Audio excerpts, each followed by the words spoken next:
Hello and welcome to the Grueling Truth. This is the Grueling Truth NASCAR Show. I'm your co-host, Joe Spilman, along with Steve Risley, who's grinning like an idiot, and Ryan Peters. Before we get started, I want to remind you that the Grueling Truth is powered by betting.net. Betting.net is your best bet for finding an online casino and sportsbook that's right for you. Steve, I'm just kidding. You weren't grinning like an idiot. You were just laughing. It's all it's all good. We have Right. the most corniest opening for a good show that I've ever seen in my life. What was wrong with that opening, Steve? I don't know. It's just corny. My only thing, Joe, is when we did the post race show, I didn't, and it scared the living shit out of me whenever you did it last. When we did the post race show, and all I heard was just some bass thumping. I thought I was having a stroke. I didn't know what was going on. Can we make that any louder, please? Yeah, we can. I think it's an incredible opening. I think it's a very good add to the show, and all shows here on the self-serving. I think Joe's garage band's actually the one that does the stuff for it, isn't it? I think Joe does. He just gets his electric guitar and just smacks the damn thing for 5 minutes. I do. I beat the shit out of it. Yeah. Anyway, are we going to talk about NASCAR in the incredible race this week at Darlington, or are you guys going to keep making fun of me?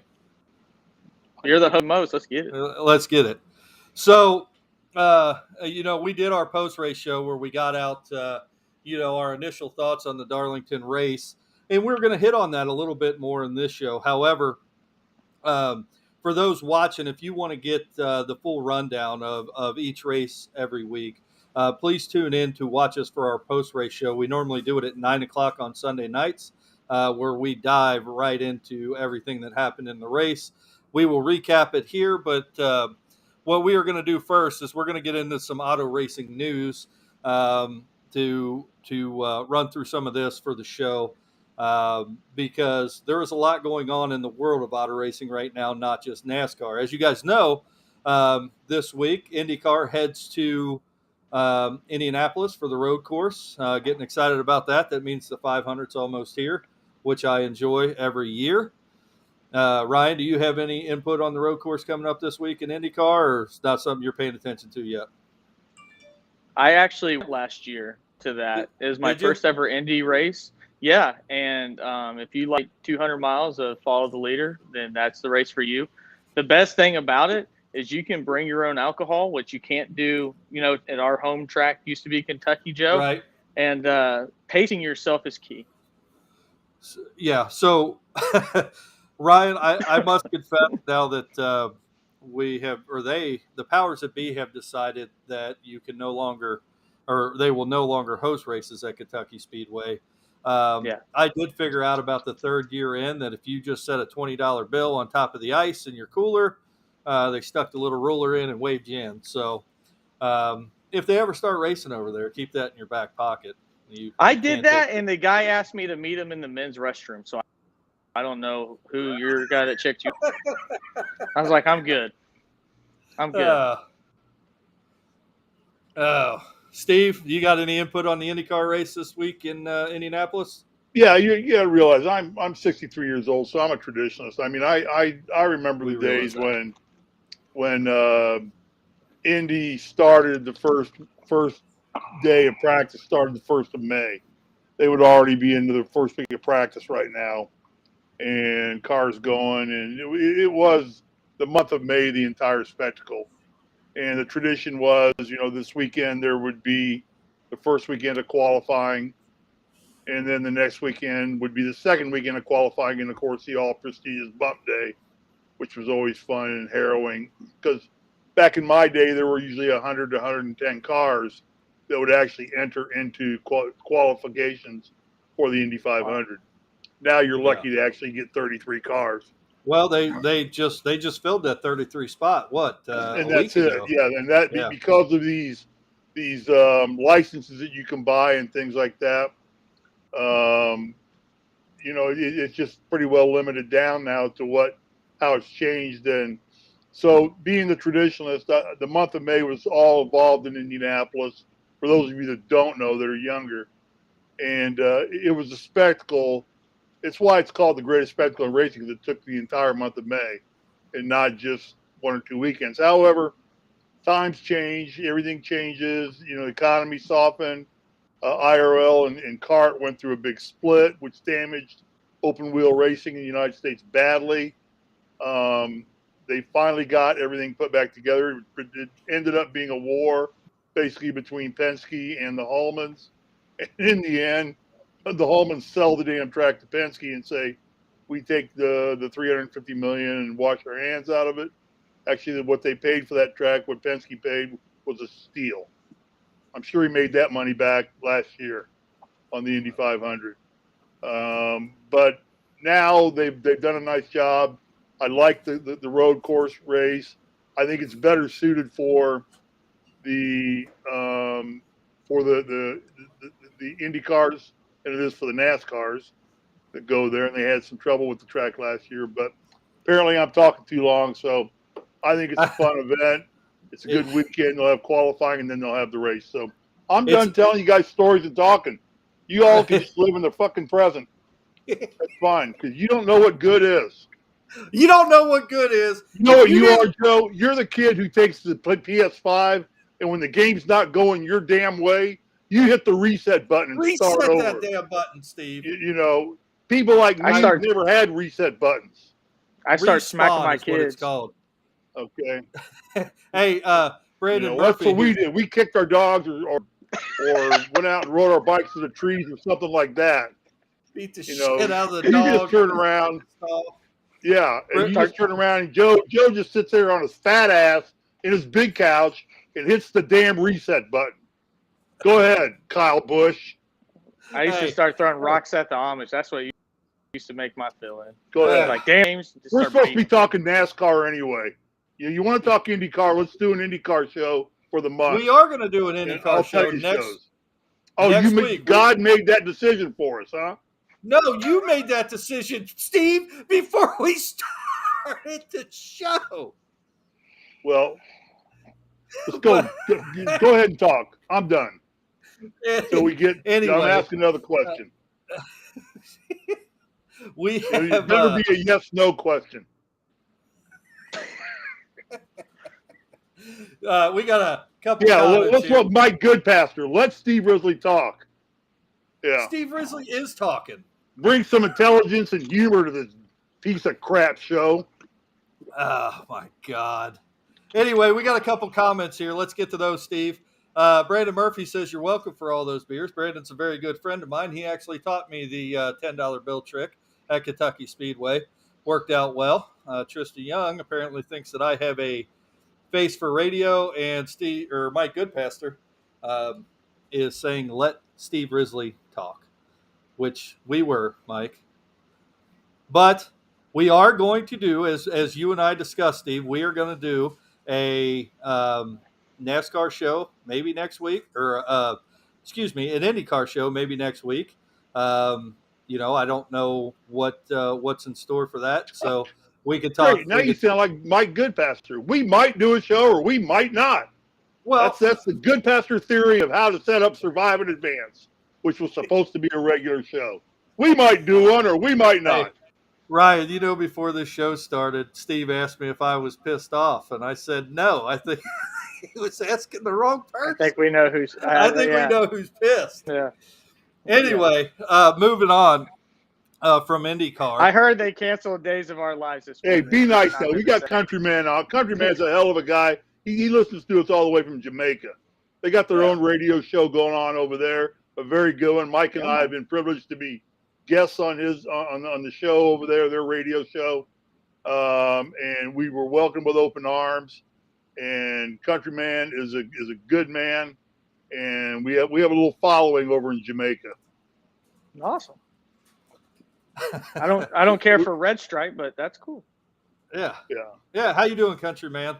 So let's move on to our next topic, and that is the ratings for the F1 race.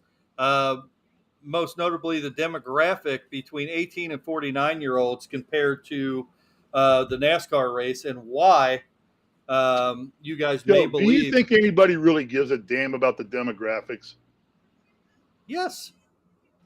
What NASCAR does. NASCAR does. Okay, well, this is a NASCAR show. Wake me up when we get to talking about the cars and the race and the drivers and all the controversy that went on. All right, Wake Ryan. me up then. All right. I will ask Mr. Ryan Peters this question then. Ryan, what's up? Yo. This week during the F1 race, the F1 race drew in 2.06 million viewers, just shy of the 2.6 million viewers of the NASCAR race. However, between 18 to 49-year-olds, the F1 race drew 735,000 viewers compared to 517,000 viewers for the NASCAR race. And I know when we're talking about 2 million, 2 million people watching, why do you think that the F1 race is drawing a couple hundred more thousand people in that demographic of 18 to 49 as opposed to the NASCAR series?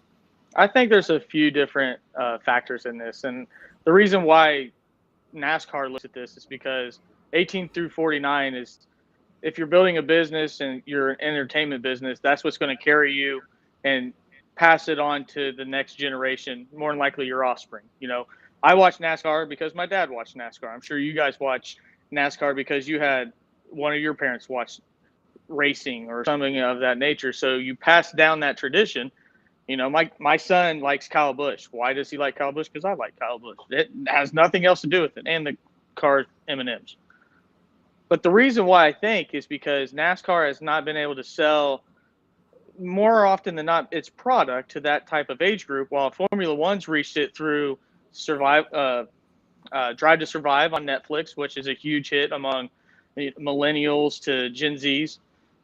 It obviously is Netflix. And then on the other side of it is it's shorter. I think that's a big reason why 18 to 30-year-olds like Formula One right now, is because they can watch it and know that they'll be done in an hour and a half. I think what NASCAR needs to do is, again, help with the presentation, which we've talked about a lot. That's where Formula One dies. Just kills NASCAR is the presentation of their races. It's such a great product with Martin Brundle and one of the other two hosts that they have. So they need to make it a little bit more serious on that front. And then another thing, and Steve, this is probably going to make your ears bleed, but right now NASCAR hasn't had like a really good video game in probably 20 years. And that really helps with the young crowd. And I say that because I remember every single one of my friends had NASCAR 98, NASCAR 99. My dad played that game, and he hates video games.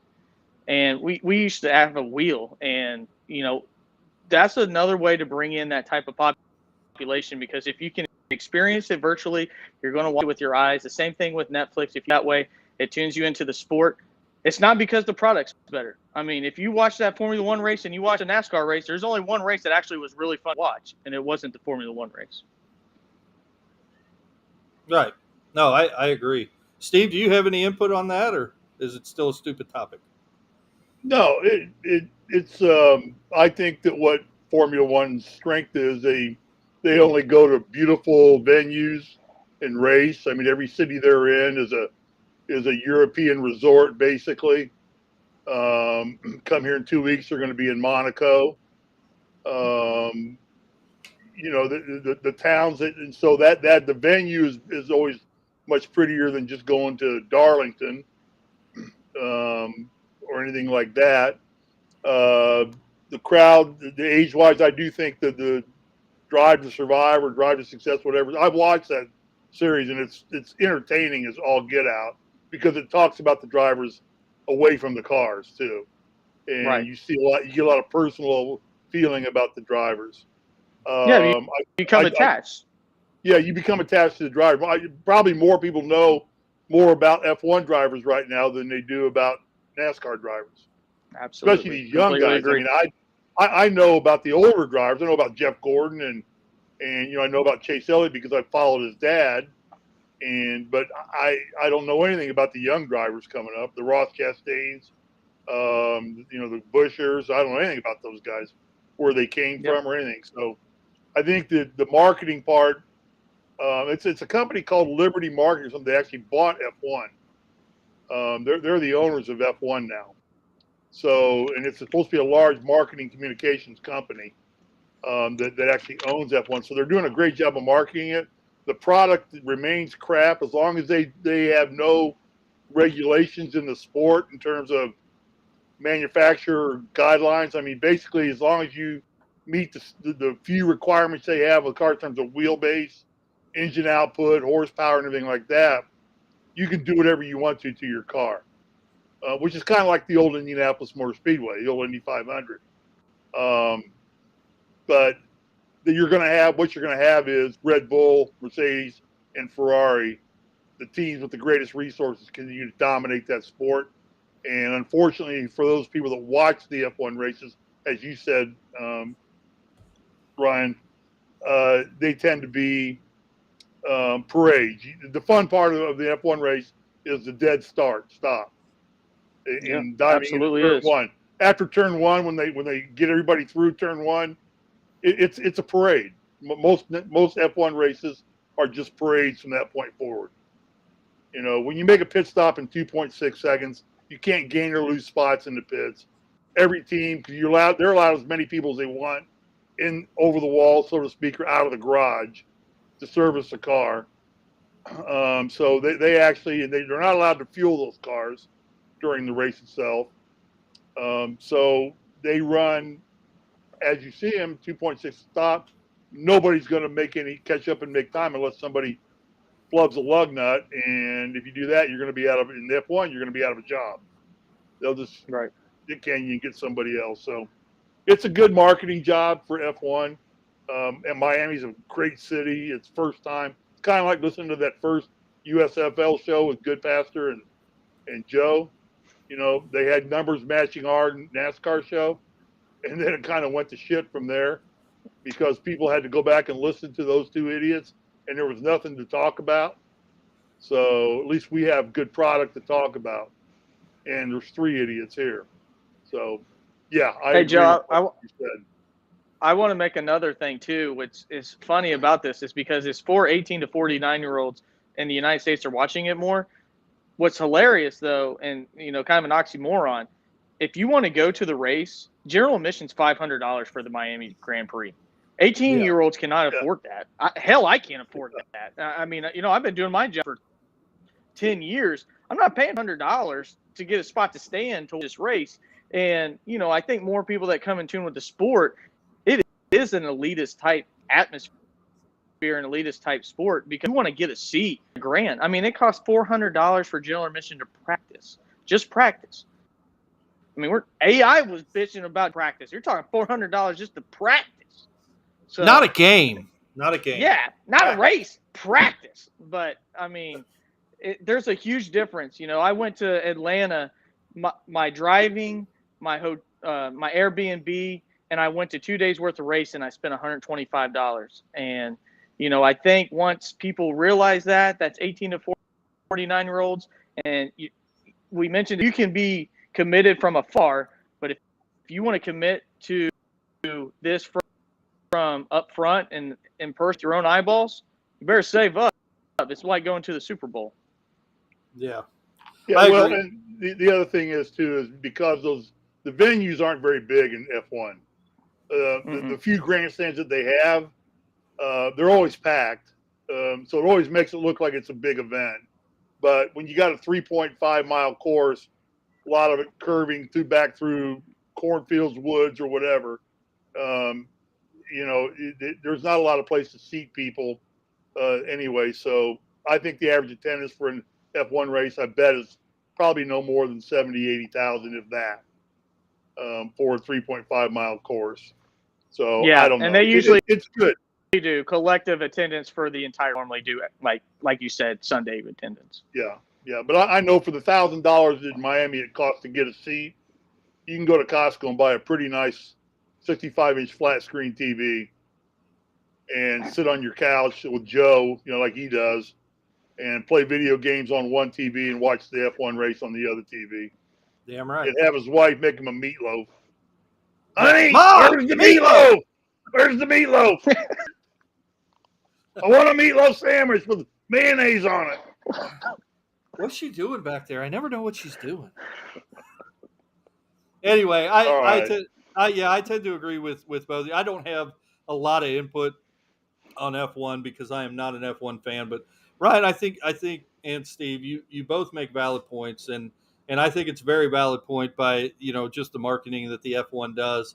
I mean, you get on any Xbox, I think the F1 game is free on Xbox and PlayStation. If you get the Game Pass or whatever. So.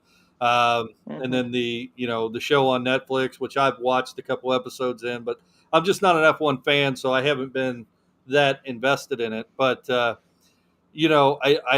and to counterbalance that, Joe, the NASCAR game that was just put out by Motorsport Games is being investigated as a fraudulent company that's now selling at less than $1 per trade. So, awesome, quite a difference. Right. So, yeah, it hurts the sport when you can't read those kids that then turn into adults that take their, get into the sport. Right. All right. Can we move on to NASCAR now? We are moving on to NASCAR, Steve. But before we do that, I want to remind everybody that the NASCAR show here on the Grueling Truth is powered by betting.net. Betting.net is your best bet for finding online casinos and sports books that's right for you. But yeah, let's get into the actual nuts and bolts, if you will, of this NASCAR show. And I think you and I talked, Steve, and you came up with a good segment for the show, and I think that it's something that I think will play out well here. So we are going to call this segment of the show each week, if it works out well.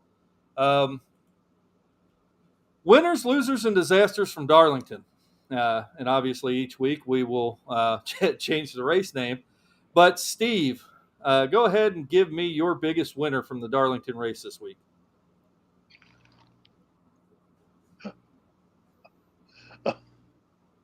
Oh, God. Hang on a second. I'll tell you. What is so damn funny, Steve? Well, God, I can't even think right now.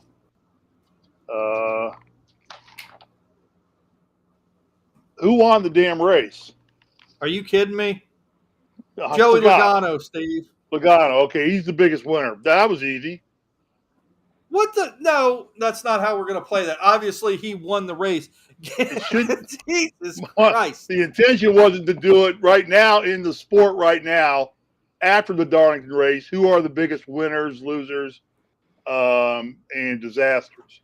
Yeah. I didn't mean for it just for one race. I mean, if you do it for one race, we're all going to have the same answer.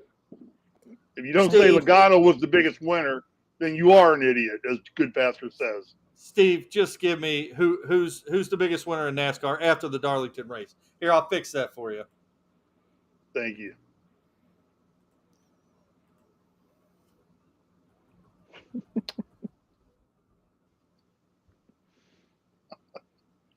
All right.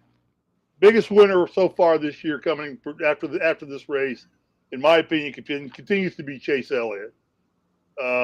He's consistently finishing in the top 10 on the track. Top fives lately, most of them have been top fives. He is now qualified on a win on an oval track and not on a road course. He still has, I think, 5 or 4 road course races left in the season to go. So you're probably going to post 1 or 2 more wins for the years out. And on top of that, he's leading the points by a pretty good margin.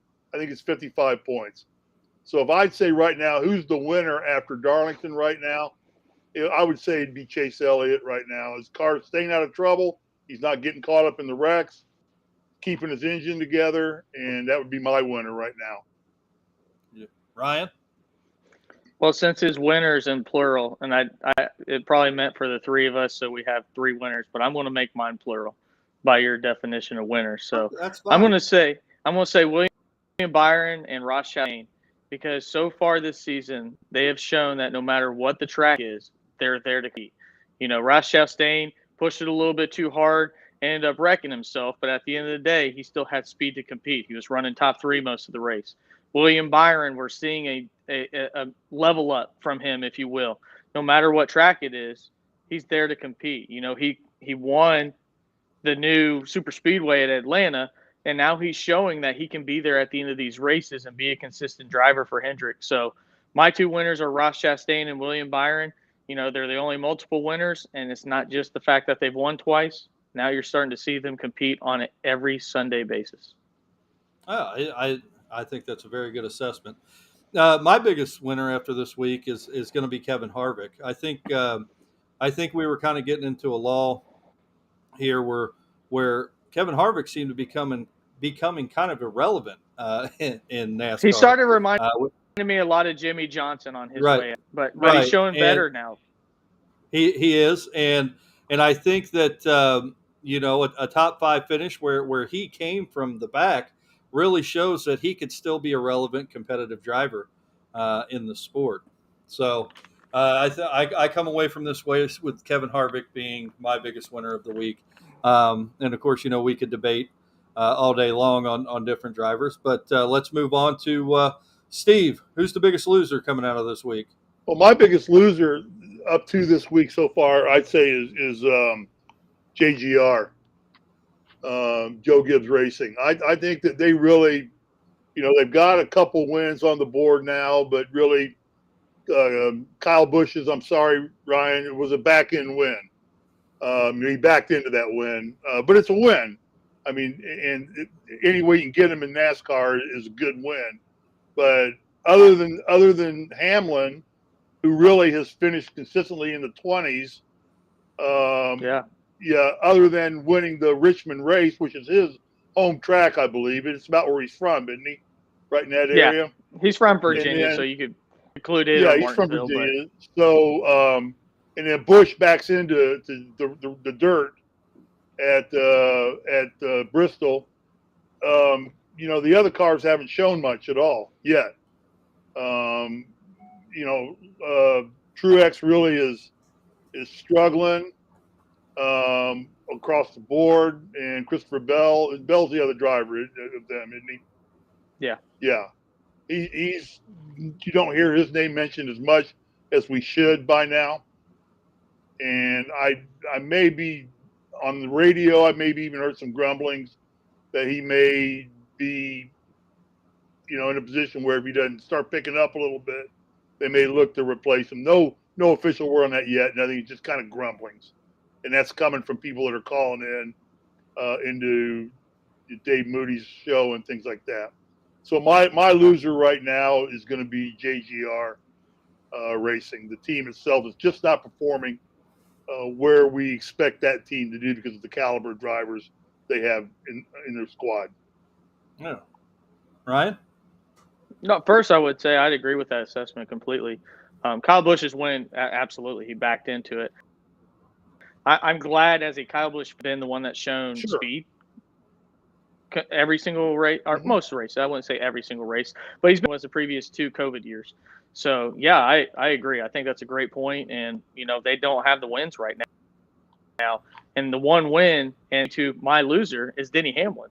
Denny Hamlin's got the one win purely on strategy, not speed, which you got to have strategy. It was based on strategy. Outside of that, he's got 1 top 10.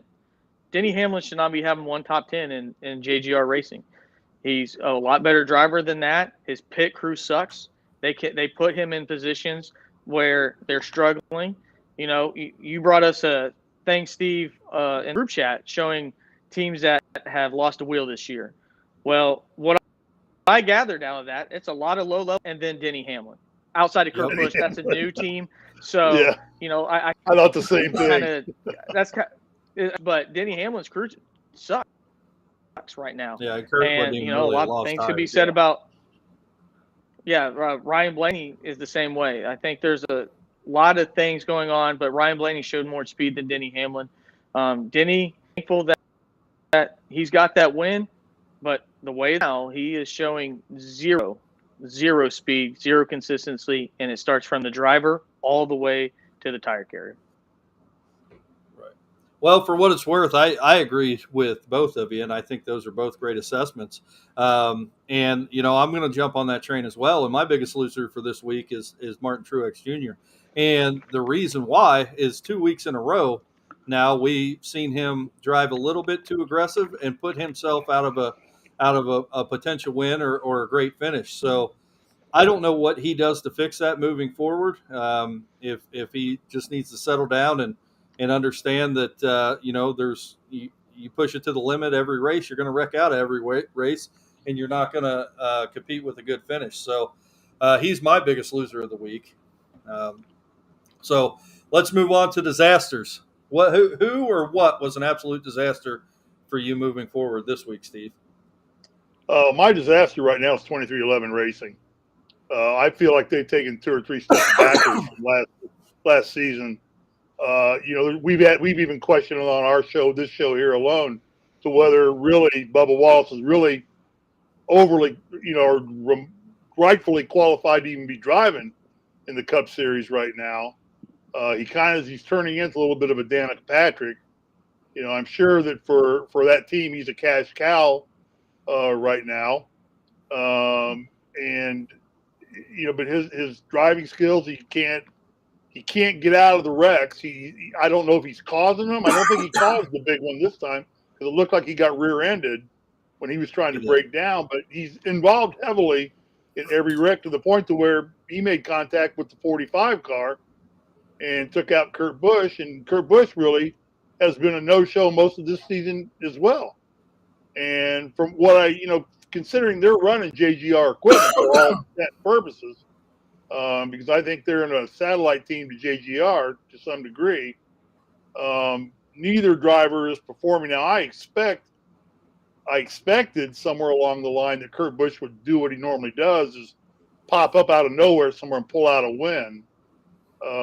But I tell you, this season, I don't have a lot of confidence that that's going to happen. So my disaster so far, pushing through Talladega or Darlington, is 2311. And not to mention the fact that on F1 day, George's nowhere to be found, or he's down at F1 race, not even at Darlington, cheering on his own team. He's down partying with the F1 boys. Well, so was Jeff Gordon, though. He flew back in time. Ryan? Yeah. Well, Jeff Gordon doesn't own Hendrick Motorsports. It's Rick Hendrick that owns part Hendrick owner. Motorsports. Gordon's part owner. But I could say something and just try to add something of not really a lot of value to just form an argument, but it's 2311 Racing. That I completely agree with Steve. They're the biggest disaster so far in my mind, and it's not just because of what they're doing, it's what others are doing. When you look at Trackhouse second year, I think they're the bar that you set for a second year team, and you see what they've done after year one compared to what 2311's done, and it's nowhere close. And then on top of that, I look at our racing. Austin Dillon snuck his way into the top 10 in like 3 straight weeks. Tyler Reddick is there competing. He doesn't have the finishes at times, but he's there competing on a weekly basis. And when you look at 2311 Racing, twice now, they've wrecked twice together, both Kurt Busch and Bubba Wallace knocking each other out at the same time. And more often than not, one of them's getting a DNF. And I think kind of going back to our loser, Hamlin's more worried about being a race owner than he is being a NASCAR driver. But being a NASCAR driver is what's most important over to his team right now. It's just not putting up the effort it takes to win in NASCAR. And on top of that, I think Toyota needs to look at going, damn, did we screw up? Because we knew we would get sponsorship by getting Jordan, by getting Bubba Wallace, but we sure as hell ain't getting anywhere close to the finishes that we need. Maybe we should have done something and worried about winning versus worrying about getting McDonald's. You don't get a lot of advertising on those cars when they're parked in the garage halfway through a race. Yeah. Nope. And I completely agree with both of you again. That's both. That point is very hard to argue with. However, I am going to give a disaster this week just to add some not really contention but some content here. And my disaster for the week was we talked about this on the post race show, but it was the coverage by Fox of the race. Again, I left that race disappointed in the coverage. I don't know what we do to move on and get better. And that kind of brings us into our next topic here is the Fox race coverage. And not really to hit on everything we talked about in the post-race show, but do Steve, Ryan, do either one of you have any ideas of what Fox can do to improve their coverage of the races? Steve, if you want to go first, I'll go after. I'm trying to think, really. I mean, other than put Larry Mack in the booth along with bring DW back, I don't know what they can do, really, truthfully. Mike Joy does a great job of calling the race, but and it was good to have. I thought Bill Elliott did a decent job, and actually they all three did. Having Richard Petty up there, he's the king. So, but the broadcasters, I'm getting a little just tired of the humor that Boyer's putting out there, and I think the lack of race coverage, so to speak. I don't. I mean, the graphics aren't very good. They never go past 20th place. So if you got a guy languishing back in 28th, 29th, you want to know if they're moving up at least. Rarely do you see a glimpse of anybody below 20th. It's kind of just a cluster fudge, the whole broadcast. And I used to think that Fox did a much better job than NBC, but right now I can't wait for NBC. And Brandon just said, put it back on TNN. Yeah, I don't know if that makes any difference, but I will tell you, most of the races the second half of the season are going to be shown on USA. They're not going to be shown on NBC TV, except for like the Indy 5, the Brickyard 400, the big races. But most of the races, because NBC dumped NBC Sports Network after the Olympics, they lost their ass so much on the Olympics, they dumped that channel. So they no longer have NBCSN. So they partnered with USA. So I'm sure it'll be their coverage teams. But the race you'll have to find USA Today to get the race once they start here at the end of May. I think the end of May. Is it the end of May or end of June? I think it's June. I think it's right in the middle of summer. Yeah, right in the middle of summer. Yeah, end of June. That's when NBC picks up. So I can't think, Joe, of anything else they could do. I would like to see. I love Larry Mack because he's technical. He really knows the cars well and knows what the aero packages do, the diffusers do, and he's able to put it in a way that equates to people. And I don't think anybody's ever done a better job in NASCAR than DW at calling, being the color for the races. And I'd love to have him back. So that's my input, is what they could do. Ryan? Sorry for being long-winded again, Joe. No, that's all right. Ryan? All right, well. Back to what we talked about F1, and this isn't just to make a direct comparison. It's because this is what they do better. So I think that they need to make it more about the cars. When you watch an F1 race, you can tell they have graphics to tell you what G they're going in, what, revs, everything that you can imagine that makes it feel like you're engaged with that car. And I think they need to do more than that. These are machines that none of us get to experience. And I think a good enough job showing that. We got a camera in F1 now inside the helmet, and you would not believe these courses, how bumpy and stuff they are. You would never know that without that type of vantage point. And I think that, we just lose that because, Joe, they keep putting that damn camera on the back of the bumper or the bottom of the splitter where you always want it. So whenever there's a 4-car pileup, you're looking, to the left to the wall and not seeing what the hell's going on. But I think they should take a technology advancement on that aspect, bring NASCAR forward so that people like us that like numbers, stats, and what actually is going on get to experience what NASCAR is about. And then on the other side of it, and that's just for, a blanket for what NASCAR could do in general. For what Fox could do, they need to find somebody that loves the sport outside of Mike Joy. Clint Boyer, I'm not saying that he doesn't love the sport. I think Clint Boyer loves Clint Boyer, and that's what we get out of it. We see something that he really, really likes, and that's to hear himself talk. DW loved NASCAR. There's no questioning that. Larry Mack loves NASCAR. There's no questioning that, and that comes through. Dale Earnhardt Jr. loves NASCAR. There's no question about that. I think what they could do is maybe poach some guys from MRN or PRN, put them in the booth, another guy that really enjoys watching the sport and that comes across during their broadcast, and maybe that would help. And the last thing is take this sport seriously. The pregame stuff is terrible. It's all laughs and giggles, and it doesn't sit well. It's cringy. And then the most important thing, the post-race show, you get 20 seconds before they cut off to the MLS. You're right. You know why? Soccer. They both have big deals with soccer. Yeah, and everybody just wants to watch soccer. Yeah, I know. I can't. I look at it and say, boy, I keep watching your channel if you would leave it on post-race NASCAR. Right. But you're going to go to soccer. I'm going to go watch. I'm going to go watch Lassie come home or something like that. Yeah. And on top of that, I mean, to cut you off, but Steve, you know this because you watch Formula One pre-race outside of the boardwalk, but that's like an hour, the grid walk or whatever. But you see what the tire compound is, and that makes a difference. You see what the pit window is, and that makes a difference. You get to see where the DRS zones are. All this stuff is thrown right in your face. So whenever they throw the green flag or the lights go out, you're ready for this race. I can't wait till I hear lights out. That's my favorite part of the entire race because, by that point, you're jacked up. When you start a race,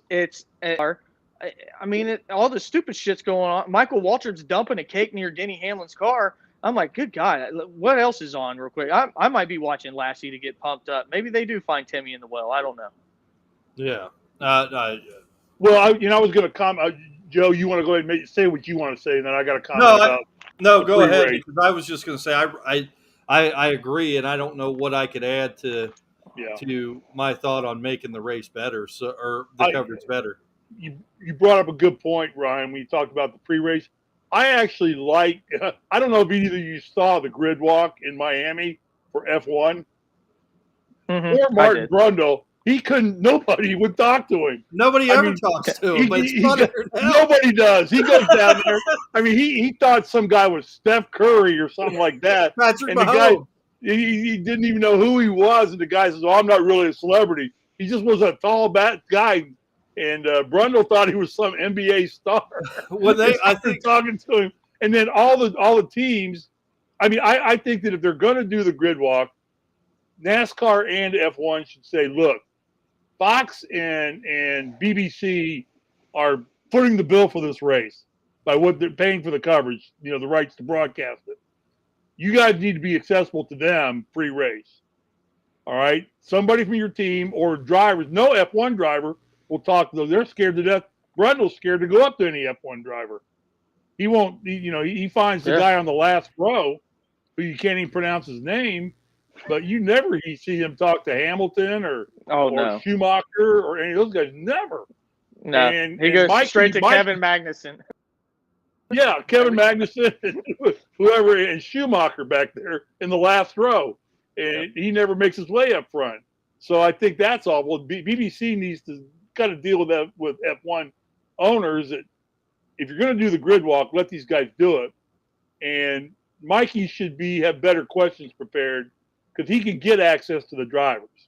Well, he's supposed to be a clown. Like he said, bring the cake out. And it was tacos last year he dumped on Hamlin's car, remember? Yeah. And this year they brought him a cake, and that was all staged for him to drop the cake. But he needs to have good questions for every driver, whatever driver's available for him to talk to. He's got a good question to ask him. Just one question, and then move on. I think that would bring a lot to the pre-race.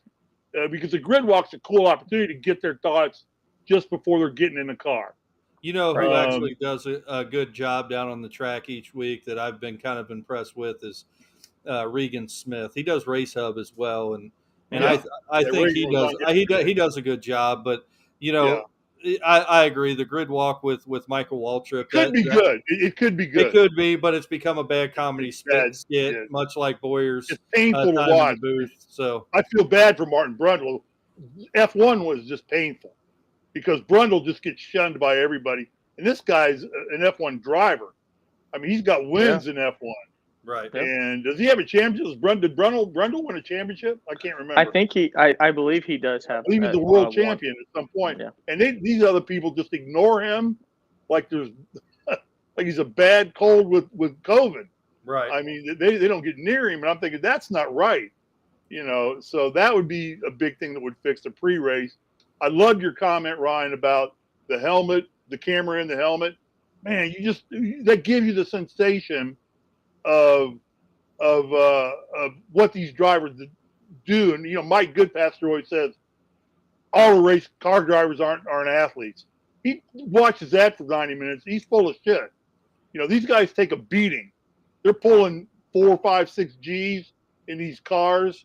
They're sweating. They're in an oven basically for 90 minutes or however long in NASCAR. It's an oven in those cars. You got nothing but a massive engine sitting in front of you or behind you, and no air conditioning.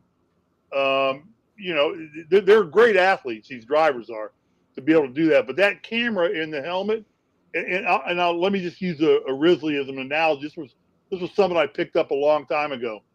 They asked Rick Mears what it was like to drive at Indy at 200 miles an hour. He's one of the first guys to push up over 200, Rocket Rick or Rapid Rick. And he said, well, the only way I could ever tell somebody this would be to go to getting your family trucks or your station wagon and get in it, get a quart of motor oil, put on a full face helmet, okay? Put on a full face helmet, strap it tight, and then rub all the motor oil on the visor. Okay, just take as much of it and let it drip off the visor, and then get in your car and floor it. And then, you guys are, the 465 around Indianapolis, the beltway around. And for those of you that aren't listening from Indianapolis, all the big cities now have beltways to take you around. Ours is called 465. He said, all I can tell you to do is do that, get the helmet on, he said, turn the heat way up in the car, and then get in your car, floor it, and then do this. Hold on to the steering wheel tight, and then just start shaking your head. Just start shaking your head like this, and start driving. And try and focus on the road. Try and focus on every other car around you. He said the turbulence, which people don't understand, is your head's getting buffeted like crazy in these cars. Now, they're a little more aerodynamic now than they used to be, but still, your head's getting whipped back and forth. The helmet's actually trying to come up off your head. They said because it gets air underneath it, and it actually will start trying to lift the helmet and try and lift you out of the car because you have that thing. That's why you strap it on so tight. So that's the greatest descriptor I ever heard until you actually have a camera in somebody's helmet to see how that's done. So sorry for that long-winded story, Joe, but I thought it was applicable to. No, you just gave us TikTok content, so that's going right on TikTok. Yeah, just to do this. Just drive down the interstate with your all the way down the accelerator, and you're at 5 o'clock when there's rush hour traffic. I think that is, we get one comment on that. That pisses me off. Yeah. Well, if you're watching, you just pissed us off. So go ahead. Nobody's watching us anymore. Yeah, they are. We're talking about the television ratings of the damn races. Woo-hoo. So, and I think some valid points were brought up there. We got time, I think, for one more topic before we move on to Kansas. Race this week. So we've kind of hit on everything, but one thing I wanted to hit on this week and ask you guys what your opinion of this is or what you think. So this is the second race now where Kyle Larson had a DNF for a blown engine. And that really hasn't been a storyline in NASCAR all year with these cars or with any manufacturer of engine really is engine trouble. Other than teams, I know J.J. Yaley weekly has engine trouble and teams like that. But Kyle Larson, it seems to be the only team with Hendrick that is having engine trouble at least twice now. And do you think that should be a cause of concern with him or the team or the engine that he's using? Well, the question I have for you real quickly is Bowman went out with a fire in his car, which I assumed was engine related. Was it just a dropped oil line, or did they ever figure out? Because the fire was coming from the engine compartment. Clint Boyer said he thought brake dust escaped through a hole and then sat inside the car, and that's why it caught on fire. Okay. But he said it wasn't because just on that right side, it wasn't like in the middle of the car. So he said that he thought somehow brake dust, whenever the brakes cooled off, that dust lit on fire because it hit something inside the engine bay and made its way inside the actual cab. Yeah, and Joe, you asked me that question off air, and my comment was I would be more concerned if more than one Hendrick car was having engine problems. But my comical answer back to you was tell Larson to hit the brake before he hits the clutch pedal. Right. Don't rev it up to 10, 14,000 RPMs and blow your motor. Yeah, and I do understand. I don't know. And I'm saying as a joke, Kyle Larson's a very capable driver. Yeah, I'm sure he's not making that mistake. And I do know that when those wheels spin backwards, it messes up the compression in the engine and can cause a blown engine. I understand that. I don't know if that's what caused it this week because he did spin backwards a little bit. But I just think with a top tier team like Hendrick and no other driver, they have 4 cars running every week, and nobody else is having issues with the engine. This is the second time this season that he's seems to have a good car. He's running good, and then all of a sudden, hey, we're done for the day because we blew our engine. So, it's just something I want to throw out there. See what you guys thought about that. So, yeah, I can't. It's just a freak accident. It's happened twice to the same car. I just don't see that to be a concern. Nobody else really in the sport is blowing up engines to any degree. Yeah. So, but in wrapping up Darlington, I do think the overall, we talk winners, losers, and disasters, whatever we're going to call it. I think the real winner so far, we all agree on this, is the next gen car. Yeah. That car, 100%. that car, that is the champion of this season so far. 100%.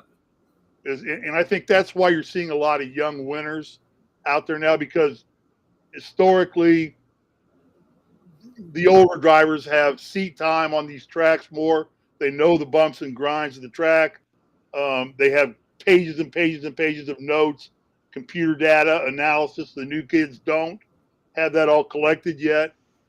Everybody's on a level playing field now. You're never going to get a more level playing field with talent and with equipment than you're going to get this season, because what will happen is next year people will start figuring out again, and the really smart teams will know how to compile that data, collect that data, compile it, and do something with it. And the weaker teams will still struggle along, and there'll be more separation next season than there ever will be in this year. And I think that's one of the big reasons we're seeing a lot of first-time winners and a lot of young winners that are very talented drivers. They generally got to pay their dues for a few years. Remember Logano. Hell, Logano went through 3 teams before anybody stuck with him, and look at him now. He's one of the better drivers in the sport. Harvick sat around driving Xfinity cars until Earnhardt passed away, and then he came on and he collected some seat time. So these young kids are coming up. They're coming up very talented. So I think the real winner so far overall is the next gen car.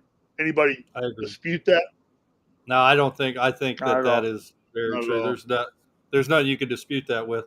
Hey, let's move into previewing Kansas. But before we do that, I do want to remind you that the Grueling Truth is powered by betting.net. Betting.net is your best bet for online casinos or sportsbooks that's right for you. Well, guys, this week, Joe, can I add one more thing here real quick, just sure, as we move in? One thing people you're listening to us need to remember is now on Sunday nights, post race is where we're getting in dirty on the race that's going to occur that Sunday. So if you hear us talk about other things on the Wednesday show, if you want to hear our detailed analysis of the race, pick us up on Sunday nights, usually within an hour and a half after the race. I think, and that's where the 3 of us will talk about nothing but Darlington, as we did this Sunday. Next Sunday we'll talk about nothing but Kansas City. Yeah, if they're on the West Coast or it's a night race, we'll have to go a little bit later. But if it is a Sunday afternoon race, we will try to be on air by 9:00 to give you our analysis of that. Talk about the post race each week. So Yeah. let's move on to Kansas. And guys, I think we are moving into that time of the season where we start hitting a bunch of 1.5-mile tracks, and we essentially see the same race week after week. So, we've been lucky here. We've had some great races the last 4 or 5 weeks at some historic tracks, and this week we move into Kansas. Kansas has been around since '99 or 2000, 2001, something like that. So it's not that old of a track. Not much history there, really. It is essentially the cookie cutter 1.5 miles that we're going to be watching this week. So, what are your thoughts moving into this week, Ryan, at Kansas? Well, I think, for the last 5 years with the Gen 6 car, and more importantly, the last 2 with the 550 horsepower package, this would be here we go. Yeah, you're going to have a rough race to watch, and then Sunday night's probably going to be pretty boring. But I think what's brought life more than anything has been the 1.5 miles. That's what I think that they were trying to do with this car, put it back into the driver's hands. So I'm actually looking really forward to this. I think, these 1.5 miles used to have a lot of teeth to them. That's why NASCAR decided to build so many of them, because it used to be good racing.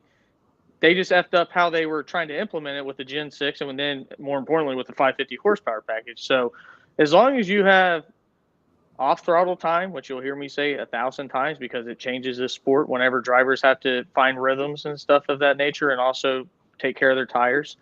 I think what I'm looking forward to is, okay, now you're right, Joe. We are moving on to 1.5 miles. Themselves, because right now, if you told me to pick a favorite, I don't know if I could for the championship this season. And more often than not, when you're almost a third through the season, I think, and maybe you guys can share light on yourselves, I don't know if I could pick just 4 drivers that I think would win the championship. Right now, I'm thinking maybe 6 or 7 guys. And I think coming out of these 1.5 miles coming up, it'll really maybe be that separator that we've seen. Are the teams that are still struggling still going to struggle, like Ryan Blaney, Denny Hamlin, Martin Truex Jr., or the teams that have been running well going to continue to run well on these 1.5 miles? Or is it going to be somewhere in the middle, what we've seen all year? We don't know what the hell to expect. And hopefully it's a little bit of both of those, because when you go to every Sunday and you don't know who's going to come out the winner, I think that's what's made this season so great so far. I'm gonna touch on that, and I think that's a valid point. And my opinion of what we're going to see over the the 1.5 miles is the teams that we've looked at that we've thought have been struggling all year, like the Denny Hamlins, the Truexes. I think we're going to start seeing Kevin Harvick. I think we're going to start seeing them emerge here in the next couple of weeks and really be able to say, look, they're still relevant. They're still good race car drivers, because they're about to hit their bread and butter. And I think they know how to run these tracks, and I think that this is when we're going to start seeing and kind of sit back and say, there you guys are. I've been waiting for you all season. So that's my opinion. I could be totally wrong, because we have some new blood in the sport right now, and we have some good new blood in the sport. So we haven't really seen how they're going to fit into this groove of the 1.5 mile tracks yet. I mean, they're top level race car drivers, so they know how to run these courses, and they spend a lot of time in the simulator. So, that's also a hard call to make. Steve? I couldn't add anything much to what you guys said. I agree with Ryan in the sense that, normally by now you're starting to shake out probably the 4 guys, get pretty close to the 4 guys that are going to be, duking it out for the parades in Phoenix at the end of the season. Right now, there are easily 6, 7, 8 guys that can jump in there, and we still haven't seen. There's still some sleeping giants out there, like a Harvick, who won 9 races last year and didn't make it to the Final 4. So there is going to be a host of drivers that make the playoffs that are going to be able to get to the Final 4. So I think that's a great analogy or observation. And, I think these races tend to stretch out before, but I tell you, the racing's been a lot more competitive all across the board this year with these next-gen cars. And I hope that continues on the 1.5 miles, because we're going to put him to the test now on these mile and a halves. This is I really the first true mile and a half we've run on as what we call a true cookie cutter mile and a half. Right. All right. You know, we ran at Vegas, which is Las Vegas. But Vegas is banked a little more and a little bit more high speed. Right. It's the closest that we've had. You're right. Yeah, it's the closest we've had. It's a mile and a half, but it's also built a little more for speed than, say, Kansas. You know, Chicagoland was that way when we used to run up there. Are we running in St. Louis this year? Yes. So it's Illinois, but it's next to but it's pretty well a cookie cutter mile and a half, or is it a mile? No, St. Louis, the WWT, Worldwide Technology, is actually more like Darlington. It's really closed off on one side and really open on the other side. So that's a track that they added to it. Big arch there they had to work around. They wouldn't move the arch. Yeah, you're in both. I think you're right. You know, with this car, Ryan, Steve, we haven't really seen it on true mile and a half other than Las Vegas. Yeah, it's a new test for this car. And let's see what happens. So maybe I'm skeptical for no reason. Ryan, I think you may be right. I think we may get a good race this week. So I think we will. I mean, we all went into what Martinsville thinking that it was going to be a great race too. And well, what you've got now, Joe, is you've got a lot of things happening now. We're getting close to the halfway point, and 10 of the spots are filled. There's only 6 left. There are more than 6 capable drivers out there still without a win. It's going to get a little chippy between some of these drivers now fighting for a win. What you saw Logano do this weekend in Darlington, you're going to see a lot more of that. There's going to be, Harvick's going to get up there and he's not going to take crap. If he's got a chance to win the race and you're in his way, he's going to pull the same stunt. And it's going to get a lot more chippy with these guys, which makes for great racing. I don't care what anybody says. I don't care what you say, Ryan Peters. It was great racing. It was great racing, and it's what NASCAR built itself on. Was rubbing is racing. I mean that's the one moniker everybody takes with them out of NASCAR. Rubbing is racing. And if you're watching and you wonder why Ryan Peters just called Joey Logano a bitch, I encourage you to go back at some time and watch our post-race show. I sneezed. No, you said bitch is what you said. Wow. But anyway, we'll check the subtitles. But I think you possibly could see that happen again here at Kansas. You can see another chippy ending. Where I hope so. You might have Harvick up there. You might have Truex in there. Season. Yeah. We learned that. That what happened to Darlington did set the tone. It's okay now. NASCAR did nothing about it. They didn't come down on anybody. They didn't even open their mouth about it. Wow. They said, "Have at it, boys." Rubbin's racing, boys. But Rubbin's racing and have at it. But so and I tell you what, that's good for NASCAR. I would typically pick Joey Logano to do well at a mile and a half, but I am not picking him this week. Just to preview. He ain't gonna finish. I don't think he's finishing the race. He's not finishing this week. But having said that, let's get into our picks. But before we do, if you like one of our picks this week, go ahead over to betting.net. It will compare the best online casinos and sportsbooks in your state to see which one's right for you. So, Steve. Let me ask a question. What about picking a winner for just this race? What do you mean? We'll do our picks for the pool. But so you got to pick one of them to be the winner?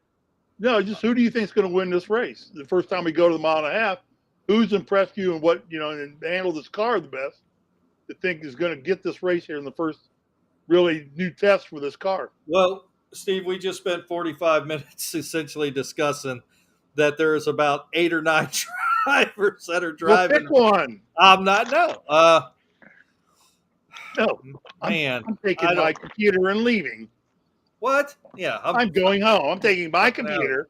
I got the buttons, and I'm going to leave. Steve, how about we go over our picks from last week, and then when we get into our picks, I'll give you the driver, one of my drivers that I think has the best chance of winning the race. How's that? We'll do it your way. Yeah. So let's go over our picks from last week. Ryan, you picked Bell, Larson, Hamlin, Kyle Busch, and Eric Jones. You had one driver in the top 10 last week. You got 1 point for the week. The rest of your drivers wrecked out or finished in the top 36. Uh, Brian, you're on the board. yeah. Hey, So they raced a lot in the top 10. They did not finish in the top 10. You are right. So which counts for jack shit, but at the end of the day, it made me feel good inside. Somehow I think 23-11 had a lot to do with that. Yeah. So, Ryan, for the season, you have 26 points, but as always, there's a caveat. You did not compete the first 2 weeks of the season due to injury, and you are still Was that the groin injury? No, I had a very persistent hemorrhoid. I couldn't sit here long enough. So that's a groin injury. Steve, you won this week, so I'll go ahead into my picks. I picked Larson, Hamlin, Truex Jr., and Kyle Busch, and Kevin Harvick. And as you know, 4 of my drivers ran in the top 5 all damn day long and decided not to finish the fucking race. Except on the one except important Harvick. And the one driver that I got 2 points out of this week was Kevin Harvick. He finished 4th. I got 2 points for him, which brings my season total to 38 points. Steve, you fared a little bit better than me. You picked Elliott, Larson, Harvick, Kyle Busch, and Byron. And just like me, most of your drivers decided not to finish the race. However, you did get 2 points for a top 5 out of Elliott, 2 points for a top 5 out of Harvick, which brings your grand total for the week to 4 and your season total to 34. So you were just 4 points behind me at this point. We all did very bad this week, and let's see if we can pick it up. So let's get into our picks this week. We didn't do bad. Martin Truex did bad. Fuck that dude. He wrecked all of our guys. Yeah, fuck that guy. Let's get into our picks for this week. We built the process. It was Martin Truex. And Steve, since you won, you have last week. It's like golf. You have the honors of picking first this week.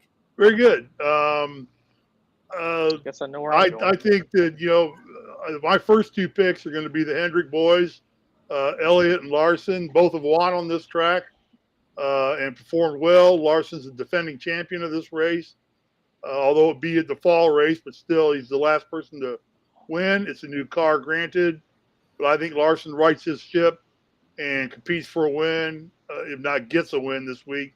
Elliott remains the top 5 driver. This is a track that he should do very well on. He's done well on it, always run well. I think right now that there's a little bit in senioritis that's going to come forward here in these next 3 or 4 races on these mile and a halves. And Martin Truex Jr. has always been a good driver at these mile and a halves and been a very good driver at this track. So I'm taking Truex to complement Larson and Elliott. I think Denny Hamlin's going to ride his boat too. And Hamlin's, like you said, he's been fast. He just hasn't been able to stay out of trouble and do things. I think this week he does. And my 5th pick is going to be, I think he wants to win one on the first chance he can for his new little daughter. I think Kyle Busch is in the mix and in play this week as well. So I got Kyle Busch, Denny Hamlin, Martin Truex, Larson, and Chase. Yep. I got them. I got Elliott, Larson, Truex Jr., Hamlin, and Kyle Busch. I will go next. And we actually, as you know, I didn't steal your pick, Steve, because I actually sent them to you. But we're only going to differ. I've been working on telekinesis. Yeah. The telepathic. Let me see if I can think of your 5 picks in your mind. I'll see if I can name them for you. You got them? Yeah. You got them? I think you picked Larson. Hey. Okay. I think I'm here. I'm feeling you took Elliott. I did. I'm feeling you took Truex. I did. He's good, Ryan.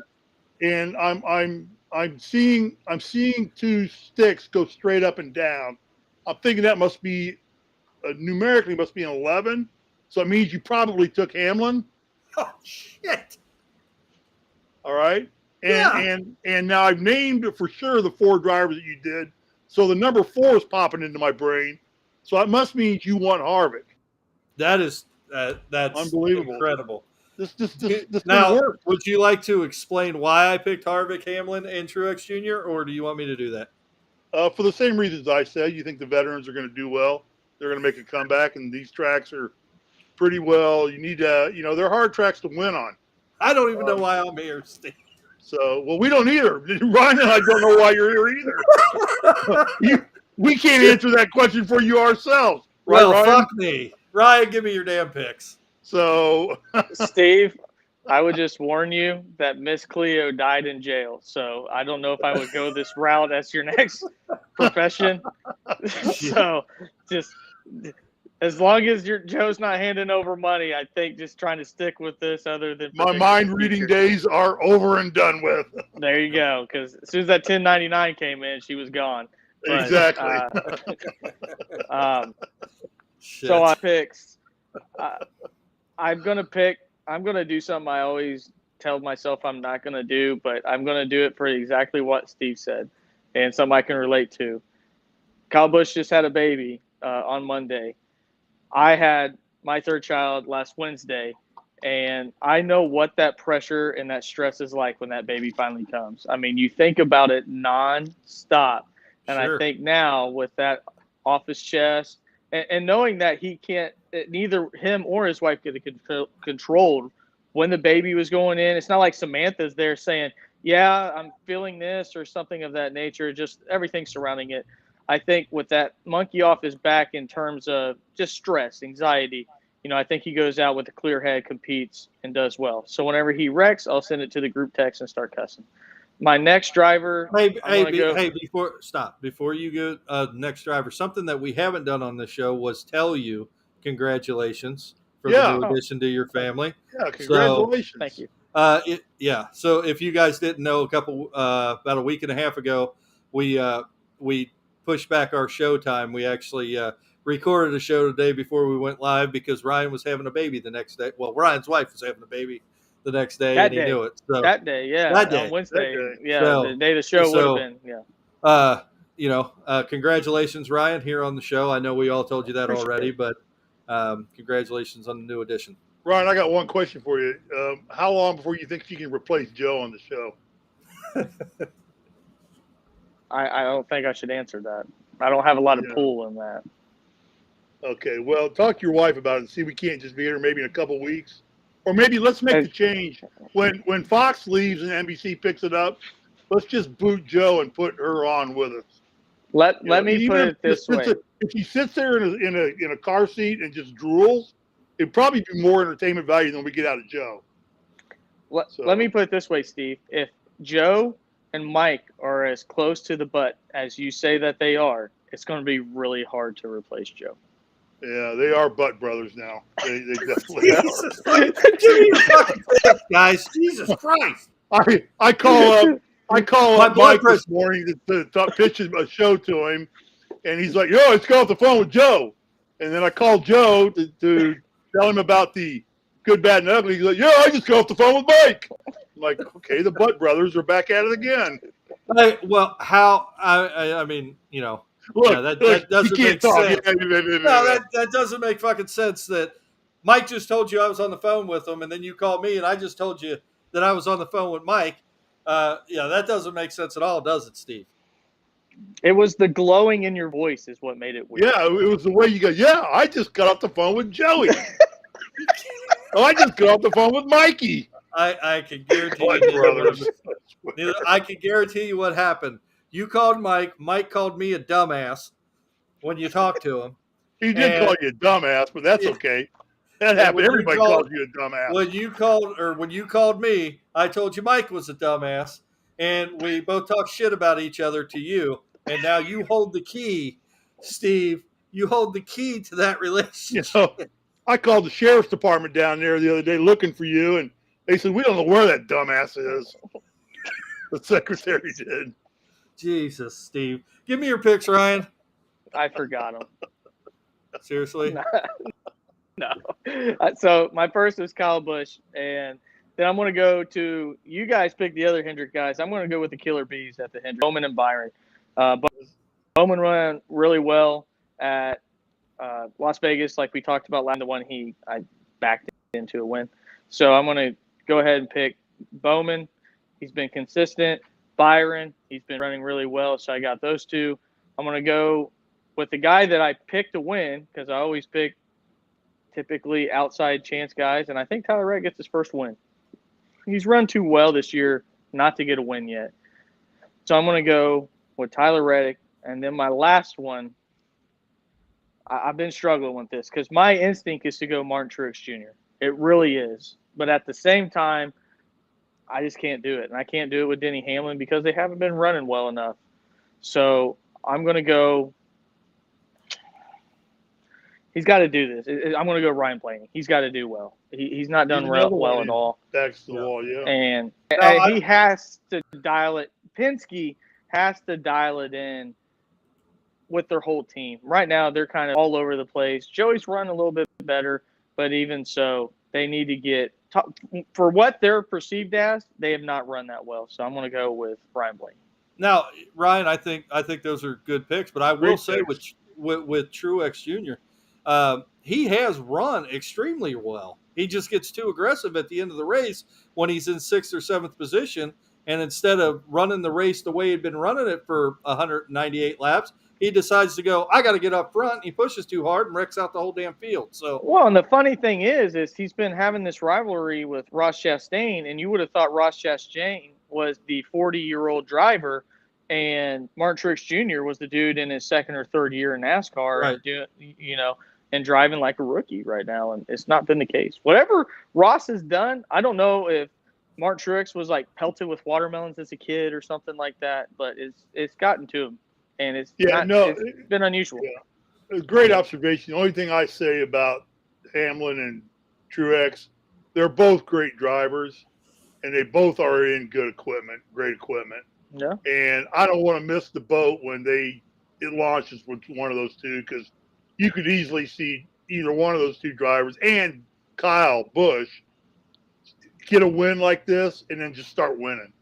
Yeah. I mean, they don't stop winning. Yeah. Because those guys are in that good equipment and that good of drivers, and they all of a sudden are rivaling Hendrick right now in terms of putting numbers on the board. I don't see any other team that can do that with the combination of talent and equipment that JGR and Hendrick have. So I'm just not going to miss the boat when one of those two clowns ends up winning a race, because I think at that point you're picking them the rest of the season if you're smart. So. Yeah. Also, Brandon Murphy left a comment and said Mike has been calling Joe a dumbass for 22 years. Thanks for that, Brandon. I really appreciate that. It doesn't surprise me one bit. They've probably been butt buddies for 22 years. Quit it. So. Quit it. That's a terrible word. Anyway, this has been our top 5 picks of the race. Like I said. All right, now, who do you think is going to win, everybody? Hold on. I said Tyler Reddick. We'll get to that. We'll get to that. This has been our top 5 picks for this week's race at Kansas. If you like any of our top 5 picks, head on over to betting.net. Betting.net will compare the best online casinos and sportsbooks. That's right for you. Also, if you'd like, check out the gruelingtruth.com, where you will find an article on the top 5 best bets of this week's race in Kansas, for this week's race in Kansas.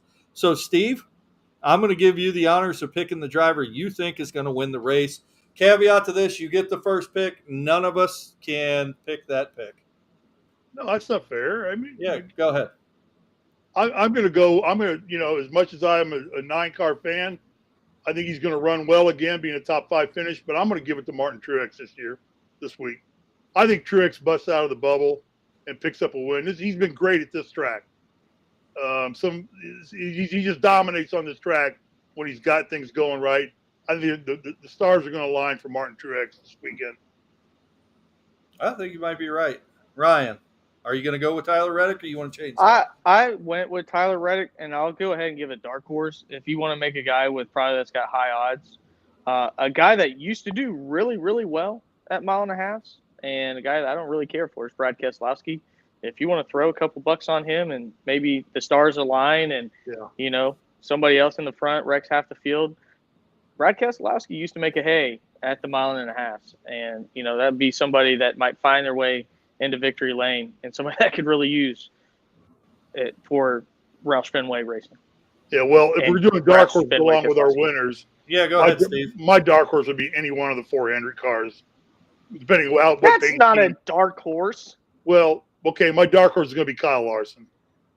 That's not a dark horse either. He's the favorite.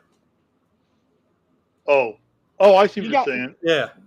They're too good. Dark horse. All right. Damn. All right, never mind. I don't have a dark horse. I'm sticking with Truex is enough of a dark horse on his own. Okay. Well, yeah. So I'm going to go with who I think is going to win this race, and that is going to be Kyle Larson. I think he's the favorite. He's the favorite every week for a reason, and I think he probably has if his engine doesn't blow up, probably has the best shot at winning the race if he could stay out of trouble.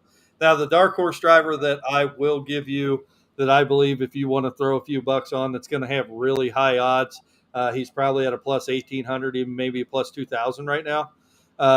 Is Kurt Busch, and the reason why I say that, Kurt Busch could put himself in contention. He's a crafty veteran. He knows how to drive a race car.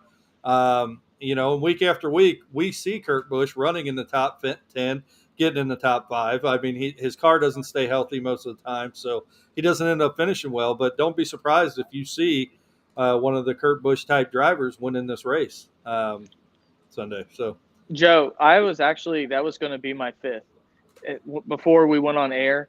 Yeah. But at these 1.5 miles, it usually comes down to good pit stops and also some good strategy if they do decide to run green.